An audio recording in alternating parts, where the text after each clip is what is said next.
If you're anything like me, you've recently been faced with a question, and that question is, what on earth is Italian brain rot, and why are all these people talking about it? And by people, I mean 6-year-olds on internet comment sections. However, I've got my top men to research it for me, so I could break down for you what exactly is going on. So this video is all about the top Italian brain rot characters and what they're about and what they look like. Honestly, I can't quite figure out the most confusing part of all of this. I think it's what they look like, mostly. Let's break it down. So first of all, Italian Brainrot is AI generated, and it's normally uploaded straight to TikTok. You'll find a lot of it on here as well, usually set with some weird AI music, but we're not worried about that part specifically. We're worried about the characters themselves, starting with Tralo Trala. Look at this fella.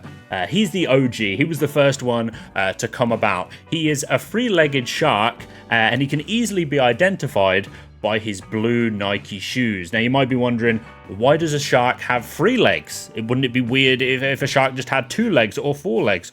Why is it an odd number?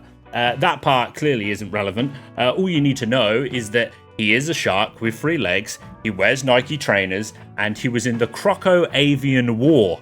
And he was ambushed and burnt alive in a fiery explosion.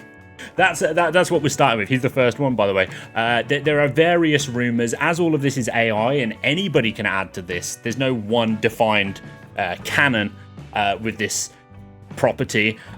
Some people say he's alive. Some people say he actually survived the fiery explosion. I guess we may never know for sure. If you've heard anything about Italian brain rot, though, you've probably heard Tong, Tong, Tong, Tong, Tong, Tong, Tong, Tong, Tong, Tong, Sahor. There's various numbers of Tong in that. Generally, though, he's referred to as just Tong, Tong, Sahor. Now, this is a wooden thing. That's the only way I could see this described. He's a he's a wooden thing, which is baffling. Now, he carries a baseball bat. This is where things get real weird, because Tong, Tong, Sahor punishes children. Mostly children, although I guess it could be anyone really, although the adults would have learned. He punishes people during the holy Muslim time of Ramadan that skips Sahur, which apparently is a meal they have before the sun comes up, so that they can keep going throughout the day. I guess if you don't have that, Tong Tong Sahur pops up in this universe, not in the real one. I think we'd have heard about this on the news, and he beats you with a baseball bat.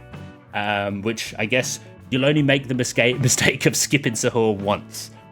He can teleport, and yeah, he can make himself bigger as well.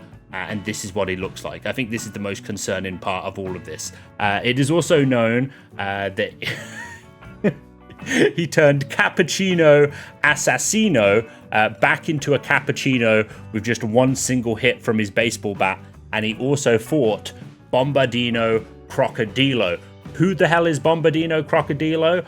This is Bombardino Crocodilo, obviously. He's half crocodile, he's half plane, and he drops bombs wherever he can. Now, it won't surprise you that this guy was a key part of the Croco-Avian Wars. Clearly, wars fought between crocodiles and birds. He can hold up to 50,000 pounds of bombs. He has 5 turrets and has rivalries with his brother Bombardino Goosini, who is a goose.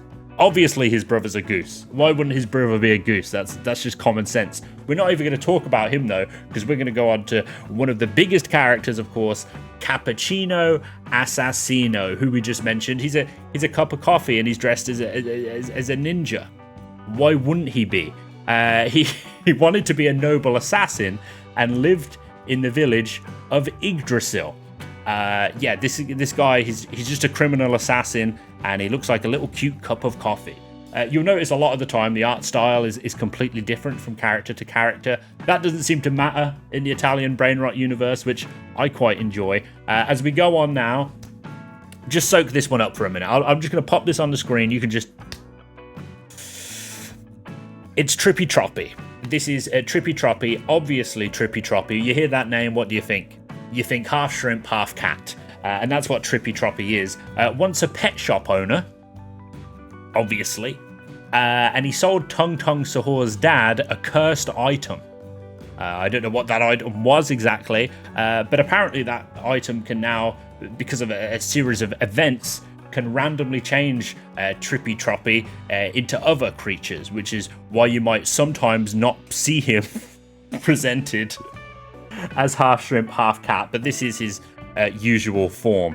During the Croco-Avian War, he wanted peace. He's a peacemaker, of course, as any shrimp cat would be, and he tried to show both sides peace. But because of his transforming, he was deemed unworthy, untrustworthy, and he was exiled by both groups and went off to Planet Ocean. I couldn't find any more information about what Planet Ocean is. I assume it's just an ocean planet. It's a planet that's entirely ocean. Maybe one day it'll turn into a Tatooine-like planet, a desert. I don't know, but that's the situation there.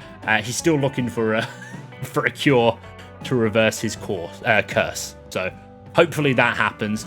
Then we got Chimpanzini Bananini, of course. Now he was just a... I mean, look at him. He's half chimpanzee, not a monkey. They're apes.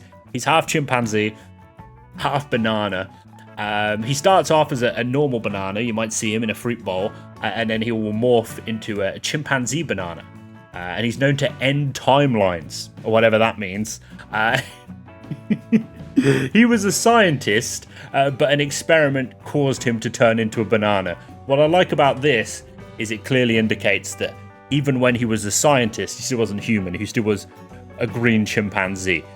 He lunges into enemies with unmatched speed, and if he's ever eliminated, don't worry, he seems to be immortal. He'll just pop up in another random fruit bowl somewhere, waiting for his next foe, I guess.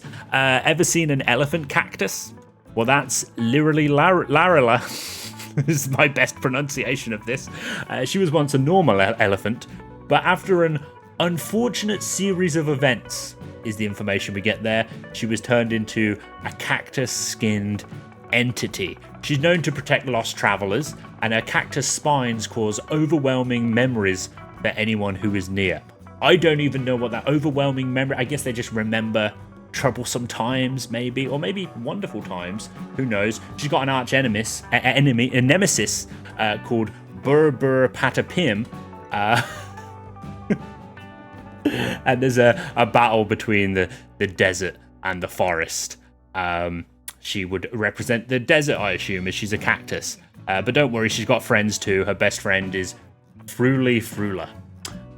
When she encountered Tong Sahor, it nearly ended reality.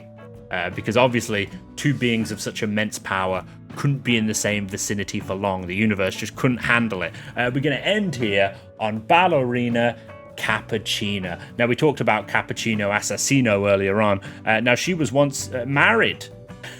Ballerina Cappuccino was once married to Cappuccino Assassino, but it didn't last long, considering Cappuccino Assassino just wanted to be an assassin, really. He was just obsessed with his life of crime. And obviously, Ballerina Cappuccino just wanted to be a dancer. And a cup of coffee, I guess, but mostly a dancer. She has hypnotic pirouettes, which cause people to go into a trance. And whenever she dances, it causes roses to wilt. Now, if you started this video hoping that afterwards you would understand Italian Brainrot more, you were wrong. All learning about Italian Brainrot does is raise more questions. It's like a puzzle within a puzzle within a puzzle. You'll never quite get to the bottom of this, and the more you learn, the more confused you are. Hopefully, this will be the last I learn of this, but I do want to dig into more memes and other fun internet topics and all sorts, so make sure you hit the subscribe button. If you play Fortnite, use creator code BBAD, and I love you guys, and I'll see you next time.